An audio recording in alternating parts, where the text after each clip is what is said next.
there, my name is Harrison Greenough. I'm a realtor in Maryland, and I'm making a video series here to help you guys figure out how to put in a really strong offer and, in general, what the offer contains, and explain each document so that you fully understand it before you sign those documents, and to help, for example, buyers and sellers that are working without an agent to understand them, because ultimately, although I am a real estate agent and I write these contracts every day, I want you guys to have the ability to understand them even if you aren't using an agent. So look through our videos, rewind them, replay them, and if you have any questions, please feel free to contact me directly.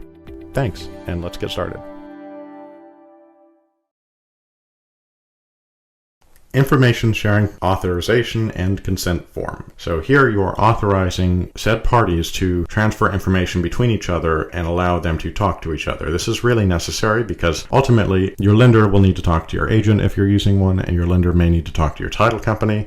Your agent will need to talk to your title company if you're using. So these parties will need to communicate to each other in some degree. So you're going to go ahead and put the date. This is when the agreement's signed, right? Or when you're writing this. The property address, the full property address is in the contract of sale, the seller's names, the full seller's names as addressed in the contract of sale, the seller's agent and broker, so you'll put the seller's agent and then the brokerage name if you're using them. If you're not, this is not applicable. The buyer's borrower's name, so the buyers are the borrowers, right? So you'll put the buyer's full names as stated in the contract of sale, and then the buyer, agent, and broker, the same as the fourth item here. So essentially you're going to go ahead and put the name of the buyer's agent and the broker of the buyer's agent, but if you're not using one, this does not apply. By signing below, we authorize our mortgage lender, whoever that is, so just say it's 123 Mortgage, it's a made up name, so you'll put 123 Mortgage, and as well as our title insurance agent, let's say it's called a 123 Title, so you'll put 123 Title, that's the title agent you're going to use, to share with our above mentioned agent. If you're using a real estate agent, you'll put their name, and if you're not using one, this would not apply. The following documents in connection with our loan applications and our sale for the above mentioned property. The following documents in connection. You're agreeing that these documents may be shared. 1. Any loan pre-approval information. 2. Any pre-loan estimate of loan costs. 3. The loan estimate. 4. Any commitment agreement or loan denial statements. 5.